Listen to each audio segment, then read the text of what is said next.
বন্ধুরা, আপনারা আমার কাছে যে রিমোটটা দেখতে পাচ্ছেন, অ্যান্ড্রয়েড টিভি বক্সের রিমোট। এটা যে কোনো অ্যান্ড্রয়েড টিভি বক্সে এটা কাজ করে। তো এই হচ্ছে প্রোডাক্টের ফিনিশিং, যথেষ্ট ভালো একটা রিমোট। এটা ব্যাটারি স্থায়িত্ব খুব ভালো, দীর্ঘদিন ব্যাটারি চালানো যায়।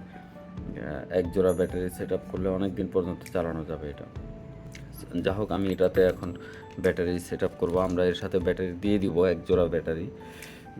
এই এই হচ্ছে ব্যাটারিটা, যেটা আমরা এর সঙ্গে দিয়ে দিব। তো আমি এটা ব্যাটারিটা মাউন্ট করে নিলাম। তো এটা যে কোনো, এখন চাইলে যে কোনো আপনার বাসায় যে কোনো ব্র্যান্ডের বা মডেলের টিভি বক্স হইলেও এটা কাজ করবে। এই যে দেখতে পাচ্ছেন, আয়ার আয়ার রিডিং করতেছে। তো এটা আপনি চাইলেই আপনার টিভি বক্সের মডেল যেটাই হোক, আপনি এটা ইউজ করতে পারবেন।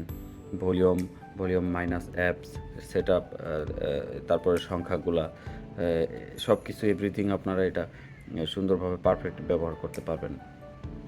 তো এটা হচ্ছে মাস্টার রিমোট, যে কারণে এটা আপনাদের যে কোনো অ্যান্ড্রয়েড টিভি বক্সে আপনারা ইউজ করে নিতে পারবেন। প্রোডাক্টের কোয়ালিটি ফিনিশিং অনেক সুন্দর, আশা করি আপনাদের খুবই ভালো লাগবে। তো আমাদের ভিডিওটা দেখার জন্য আপনাদের অনেক ধন্যবাদ।